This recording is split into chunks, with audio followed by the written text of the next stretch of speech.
ស្រនំដីខ្មែរស្រុកស្រែចំការយប់ខែភ្លឺថ្លាមហាសប្បាយធ្វើបនដាក់ទៀនក្រមមានទាំងឡាយប្រុសស្រីចិត្តឆ្ងាយគ្រប់កាយគ្មានមក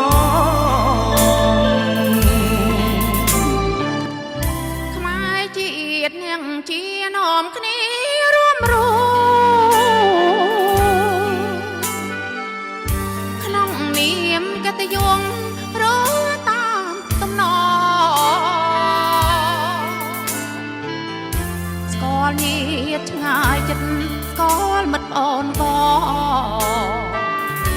ចិត្តខ្មែរមិនស្គាល់រំលងខុសច្បាប់ខ្មែររួងអើយក្នុងធម៌អវអាវ៉ាត់ព្រះពុទ្ធអនុញ្ញាតខ្មែរខំត្រងត្រាប់ខ្មែរជាអ្នកជាមិនអាចចាក់កាប់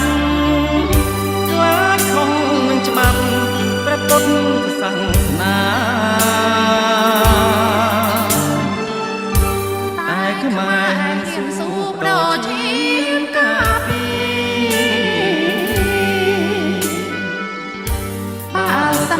ពួកមានចង់មានប្រហា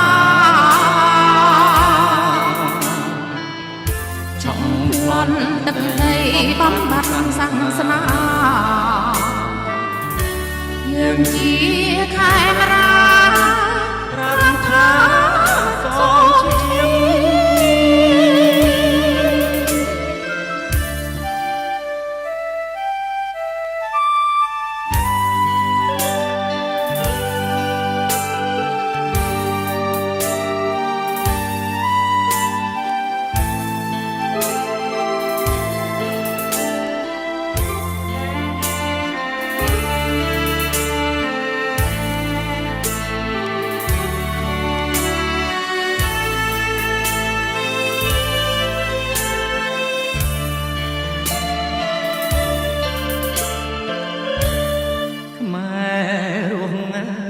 ក្នុងត